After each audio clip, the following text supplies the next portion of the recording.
Super Mario Land is a great video game that is sadly very underappreciated and overlooked. Even many die-hard Nintendo fans tend to ignore this classic Game Boy game.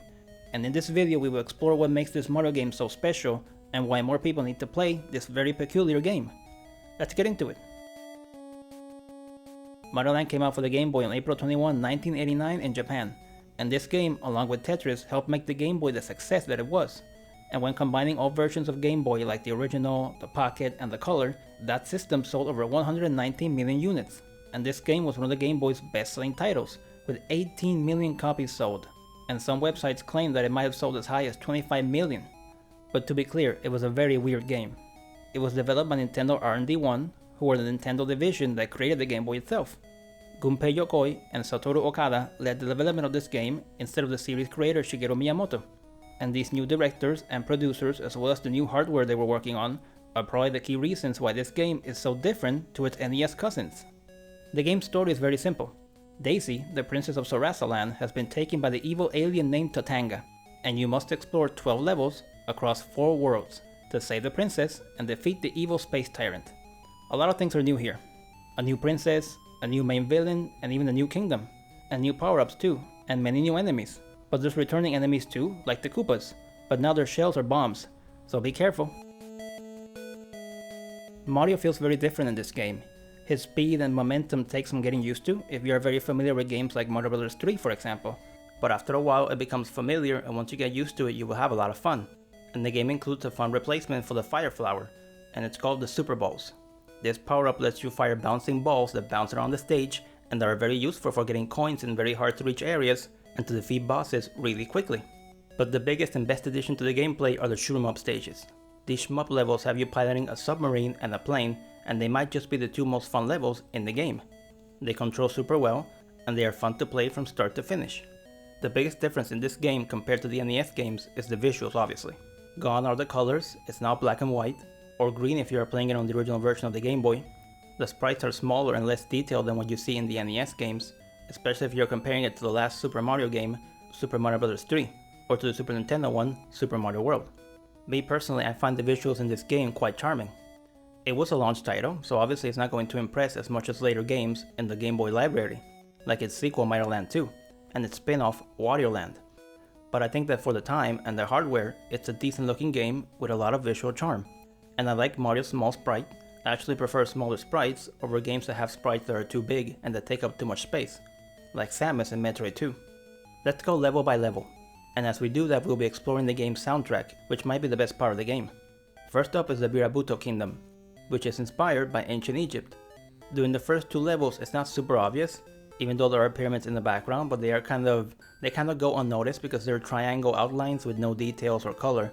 And you'll probably focus on what's going on in the foreground like the Koopas and the Goombas and the flying enemies and the moving platforms, so you probably don't notice the pyramids that much.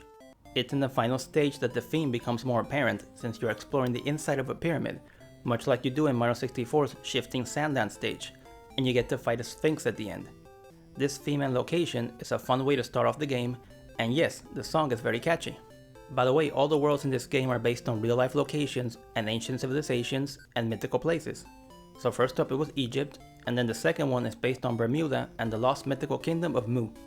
This world is a water themed level and it features a UFO at the beginning of each level.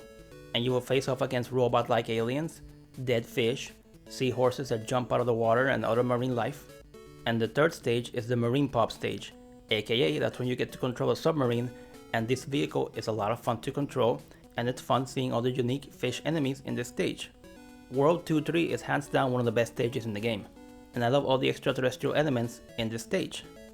World number 3 is the Eastern Kingdom, and it's based on Easter Island, which is why you see so many Moai heads in these 3 stages. And one of the unique things in this world is all the moving rocks, and sometimes you have to jump on them as part of the platforming, including during the boss fight against the Moai head boss called Hiyoihoi. The 4th and final world is the Chai Kingdom, and it's based on China. The first 2 levels take place in a bamboo forest, and there are these zombie-like vampire enemies called the Pion-Pi, who are leaping around and attacking you all the time, and they are not easy to kill. They love to get back up again, which is to be expected when you are a vampire zombie-like creature of Chinese folklore. And the 3rd level is the Sky Pop level, or the plane level. It's a very fun shoot 'em up stage, and it culminates with a fight against the dreaded Tatanga. and once you defeat him you finally save Princess Daisy and the kingdom of Sarasaland. And also this stage has my favorite song in the game, and this song always makes me feel like dancing. So I think I'll do just that, and I'm gonna need help from younger versions of myself, so take it away.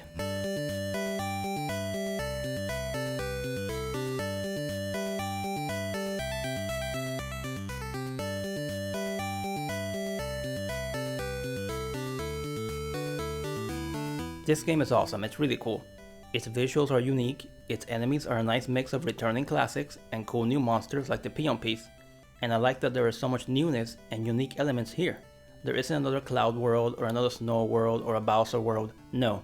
It's all new locations set in a new kingdom, and I like it when the game takes real world locations and makes fantasy stages loosely based on them, like how Sonic Unleashed for example based all of its stages on places like Alaska and Italy.